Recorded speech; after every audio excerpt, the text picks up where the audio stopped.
अब स्वामी जी थायराइड की परेशानी से लोगों को मुक्ति दिलाते हैं। क्या जिनको थायराइड है स्वामी जी उनको स्पॉन्डिलाइटिस होने का भी खतरा रहता है? और ये क्यों होता है, ये कनेक्शन क्या है, ज़रा ये भी समझाइए। और स्पॉन्डिलाइटिस के साथ साथ थायराइड का को भी क्योर करने का तरीका बताएं। सर्वाइकल स्पॉन्डिलाइटिस से चक्कर आते हैं, थायराइड के कारण से भी चक्कर आते हैं। सर्वाइकल स्पॉन्डिलाइटिस की वजह से, थायराइड की वजह से, कमजोरी से वर्टिगो हो जाता है। उसके लिए तो ये अभ्यास कर, गर्दन को गोल गोल घुमाना, फिर ये दाएं बाएं तरफ ऐसे देखना, दाएं बाएं गर्दन को ऐसे झुकाना, बहुत अच्छा है। फिर थायराइड के लिए ये तो पूर्ण मत्स्येंद्रासन कर रहा हमारा बालक। हाँ, पूर्ण मत्स्येंद्रासन बड़ा कठिन है। फिर ये सर्वांगासन, ये बड़ा अच्छा है। मैं सर्वांगासन कर रहा हूँ, इतना तो सभी कर सकेंगे। फिर ये हलासन और पूर्ण चक्रासन तो ये करेगा हमारा बालक।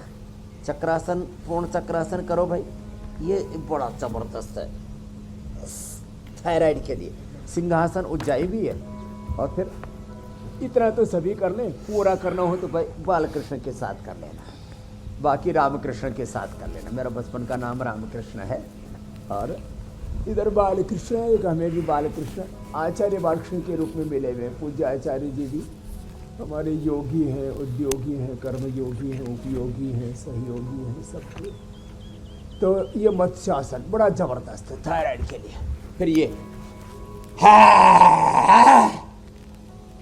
चलो शेरनियो धाड़ो,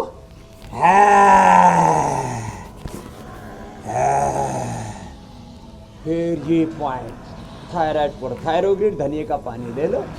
और जिनको वर्टिगो है थोड़ा मेधावटी और अश्वगंधा दोनों ले लेना। मेधावटी और अश्वगंधा से किसी भी कारण से वर्टिगो, एक तो हमारी हरि भाई बहुत अच्छे बड़े आदमी, बेचारी हेमा उसकी पत्नी, वो हेमा ही करती रह गई, ऊपर से गिर गया बेचारा। 3-4 मंजिल ऊपर से गिरा, बालकोनी में था, चक्कर आया और वहीं से गिर गया। इसलिए जिनको वर्टिगो होता है उनको बालकोनी में नहीं जाना चाहिए, उनको छत के ऊपर नहीं जाना चाहिए। पता लगा मंदिर के पास चले गए, वहीं से लुढ़क गए। जिनको वर्टिगो है उनको मोटरसाइकिल नहीं चलानी चाहिए, और यदि गाड़ी चलाते भी आता है तो उनको नहीं चलानी चाहिए। जितना एपिलेप्सी वालों के लिए गाड़ी चलाना खतरनाक है, उतना ही वर्टिगो वालों के लिए, सर्वाइकल वालों को भी कभी कभी चक्कर आ जाते हैं, पता नहीं क्या हो गया है। तो अरे आगे से देखते हैं तो पीछे से देखने लग गया। हाँ, पीछे से देखता भी, पीछे से नमस्ते भी करता है। हाँ, ये डिम्बासन बड़ा खतरनाक है। हाँ बच्चों, तुम ऐसे करना। हाँ, बड़ों वालों के लिए तो बड़ा मुश्किल हो जाएगा। तो खैर, तो थायराइड का भी बता दिया, वर्टिगो का भी बता दिया। स्वामी जी, सेहतमंद होने के इतने फायदे हैं। में vitamin D, B12, calcium, iron, omega vitamin भी, न्यूट्रिशंस भी कारण होते हैं। तो धूप में बैठा करें, जैसे सब धूप में बैठे हैं। जी मेरे भाई हुसैन जी। और एक लापरवाही से जब कोई एक बीमारी लगती है तो वो अपने साथ बहुत सारी बीमारियों को ले आती है। अब जैसे यूरिक एसिड अगर बढ़ गया है या फिर कोलेस्ट्रॉल हाई हो गया है, तो बताया जाता है कि इसकी वजह से फ्रोजन शोल्डर और स्पाइन से जुड़ी परेशानी हो सकती है। अब स्वामी जी, अगर ऐसा है तो फिर यूरिक एसिड और कोलेस्ट्रॉल को कंट्रोल किया जाना फिर बड़ा जरूरी हो जाता है। यूरिक एसिड के लिए बहुत अच्छा है, एक तो ये लहसुन का प्रयोग और मेथी का प्रयोग। यूरिक एसिड तो 1 सप्ताह में, और गोखरू और धनिया का पानी लो, यूरिक एसिड के लिए अप्रतिम है, अप्रतिम।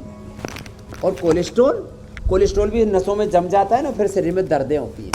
तो उपवास करो, खाना खाने से नहीं, भूखा रहने से ताकत मिलती है।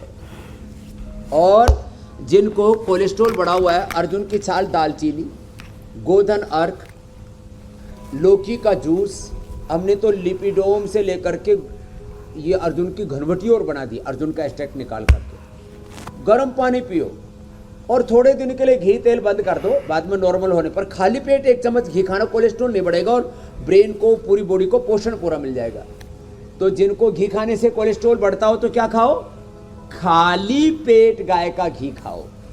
आंखों के लिए महात्रिपुरा घृत, मस्तिष्क के लिए ब्राह्मी घृत और इनफर्टिलिटी के लिए फल घृत, खाली पेट खाओ, बड़ा जबरदस्त। तो घी खाने का उपाय भी बता दिया। और कोलेस्ट्रॉल बढ़ता है ज़्यादा घी खाने से, खाने के साथ घी खाने से, और ये ट्रांस फैट जितने भी ये रिफाइंड ऑयल खाते हो, और जब देखो नमकीन 30% उसके अंदर बैड कोलेस्ट्रॉल होता है, 30%, तो तुम घी तेल खा रहे हो और कोलेस्ट्रॉल खा रहे हो, ट्राइग्लिसराइड खा रहे हो।